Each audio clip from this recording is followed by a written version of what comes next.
Magandang araw mga bata, ako nga pala si Binibining Umali at ngayon tatalakayin natin ang pangalan. Bago magsimula sa ating talakayan, maaari bang tumayo ang lahat para sa panalangin? Sa ngalan ng Ama, ng Anak, ng Espiritu Santo. Amen. At ngayon, bago kayo umupo, maaari bang tignan ang ilalim ng iyong upuan kung may basura ba ito? At kung may basura, maaaring itapon sa basurahan.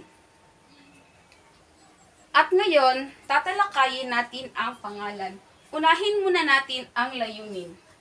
Matukoy ang mga salitang tumutukoy sa tao, hayop, bagay at lugar. Pangalawa, makapagbigay ng sariling halimbawa ng mga pangalan ayon sa uri. Pangatlo, makapagsagawa ng simpleng pangkatang gawain o laro na nagpapakita ng pag-unawa sa konsepto ng pangalan. Ngayon, ano nga ba ang pangalan?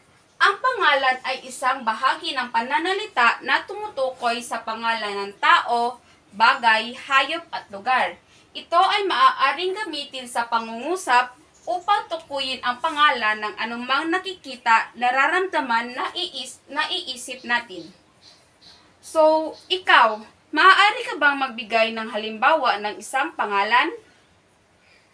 Okay, mabuti, magaling. Ikaw naman, maaari ka bang magbigay ng isa pang halimbawa ng pangalan na makikita mo sa iyong kapaligiran? Okay, mabuti. At ngayon naman ay dumako tayo sa ating gawain. Kayo ay hahatiin ko sa 3 grupo at bawat isang miyembro ay bibigyan ko ng 10 minuto upang sumabot sa harapan. Itong nakikita ninyo ay isang chart at ito naman ang mga larawan na ididikit ninyo angkop sa kahon. So ito, ano nga ba ito? Okay, simbahan.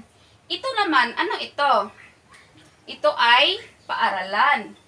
Ito ay isang, libro. Ito ay si tatay. Ito naman ay isang guro.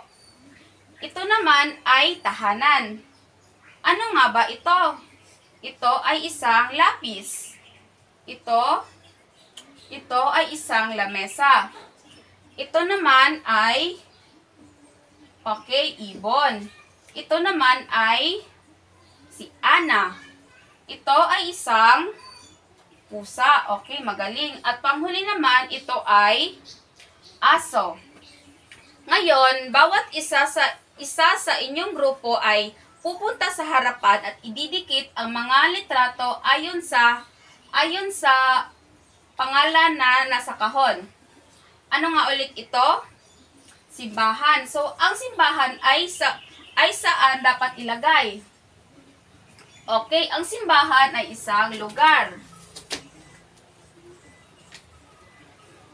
Okay, sunod. Ano nga ulit ito? Ito ay paaralan. Mabuti. Saan ilalagay ang paaralan? Ito ay isang lugar. Ito naman, ano ito? Ito ay libro. Ano ang libro? Okay, isang bagay. Ito ay si tatay. So, saan natin ilalagay ang tatay? Si tatay ay isang tao. Magaling. Ito naman, ano ito? Ito ay isang guro. Saan natin ilalagay ang guro? Okay, ang guro ay isang tao. Ang bahay, saan ba natin ilalagay ang bahay? Okay, magaling. Ang bahay ay lugar. Ito, ano ito? Ito ay isang lapis. Saan natin ilalagay ang lapis? Okay, mabuti. Sa bagay. Sunod ay lamesa. Saan natin ilalagay ang lamesa? Ang lamesa ay isang bagay. Sunod, ano ito? Ito ay isang ibon. Magaling.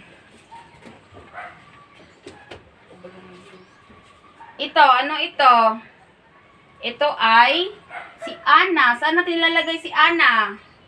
Si Ana ay tao. Magaling. Ito, ano ito? Ito ay isang pusa. Saan nilalagay ang pusa? Sa hayop.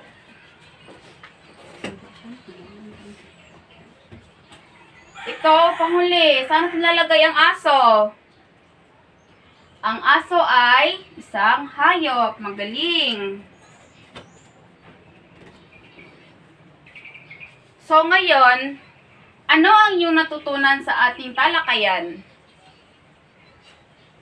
Okay, nalalaman ninyo ang pagkakaiba ng mga tao, hayop, bagay, at lugar.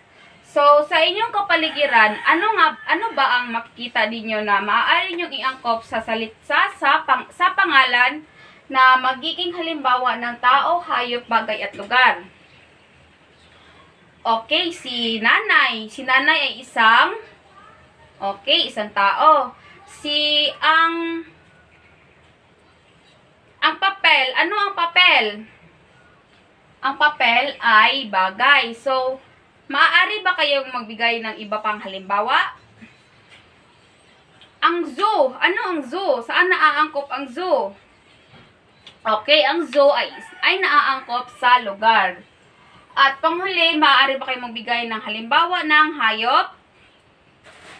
Okay, ang manok. So, ang manok ay isa ring halimbawa ng hayop. So, ngayon, ano ang inyong natutunan sa ating talakayan?